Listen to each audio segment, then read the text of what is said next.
ব্যবসায়ীর আবার নিয়ম হলো কোনো স্যার বলা যাবে না, কোনো বস বলা যাবে না। ওনার অফিসে শত শত স্টাফ, আমি কতবার গেছি গুলো শেষ করা যাবে না। ওখানে স্যার বললে ফাইন, খবর আছে, কেউ কাউকে স্যার বলতে পারবে না, সবাই সবাইকে ভাই বলবে, মালিকও ভাই, কর্মচারীও ভাই। আরো মজার বিষয় হলো ওনার অফিসের টেবিলগুলোর কোনো টেবিলের কোনো বিশেষ সাইজ নাই, পুরা বিশাল বড় ভবন, পুরা বিল্ডিং এর সমস্ত টেবিল সমস্ত চেয়ার একরকম। তো সেখানে ভাই ছাড়া কিছু বলার সিস্টেম নাই। এদেশেও কিছু ভালো মানুষ আছে, আমরা চিনি না, জানি না, বা তাদের কদর আমরা করতে পারি না।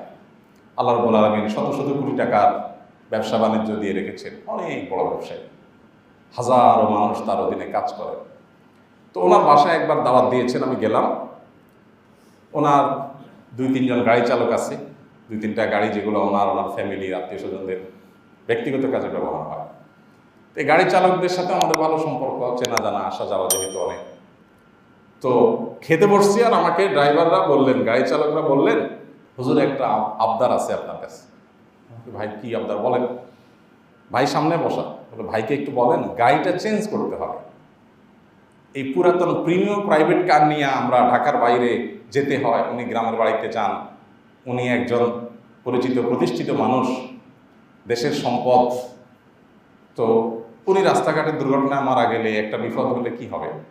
ওনাকে বলেন একটা ভালো গাড়ি কেনার জন্য। আমরা আজ অনেকদিন ধরে বলতেছি, উনি কোনো কথা শুনতেছেন না, এই পুরান গাড়িটা চলা যায় না। তো আমি সাথে সাথে ধরলাম, ভাই ওরা তো ঠিকই বলছে, এই পুরাতন প্রিমিয়ামে কেন চলবেন না? আপনার তো টাকার অভাব নাই, একটা ভালো গাড়ি কেন কিনেন না? ঠিকই তো বলছে তারা, সেফটি, নিরাপত্তার ব্যাপার স্যাপার আছে। তো উনি আমাকে বললেন, ভাই সত্যি বলতে এই গাড়িতে কোনো সমস্যা নাই, টুকটাক সমস্যা তো সব গাড়িতেই থাকে। মুশকিল হলো আমি যেখানে থাকি এখানে নিচের সব হোমরা সমরা অনেক উনি ভাড়ায় থাকেন, ওনার নিজস্ব কোনো বাড়িও নাই, কোনো ফ্ল্যাটও নাই, কোনো প্লটও নাই ঢাকায়।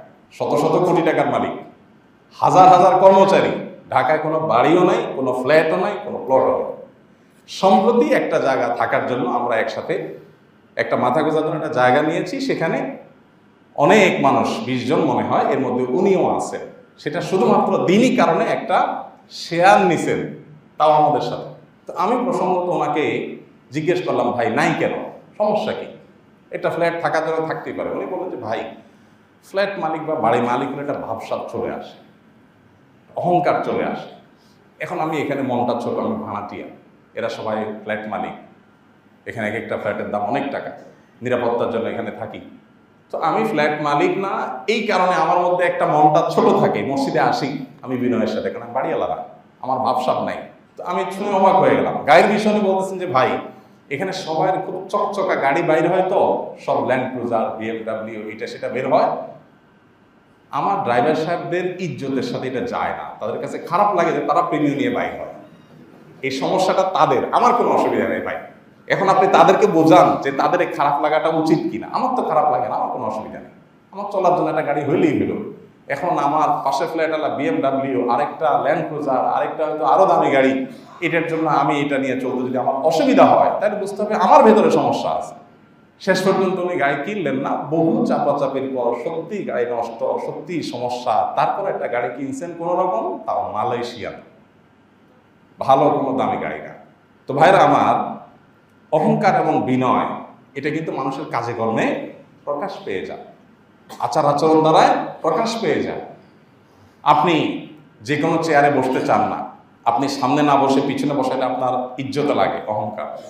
এগুলো অহংকারের সিমটম, ক্যান্সারের মতো, বোঝা যায় না, অনেক দেরিতে ধরা পড়ে। আপনি ভিতরে অহংকার লালন করছেন যে আপনি টেরই পাচ্ছেন না, নিজের অজান্তে অহংকার করছে। এই জন্য নিজেকে বিনয়ী করার চেষ্টা করা। আল্লাহ তাআলা আমাদেরকে ছোট থেকে বেঁচে থেকে নবী করিম সাল্লাল্লাহু আলাইহি ওয়াসাল্লামের অনুসারী হিসেবে বিনয়ী হওয়ার তৌফিক দান।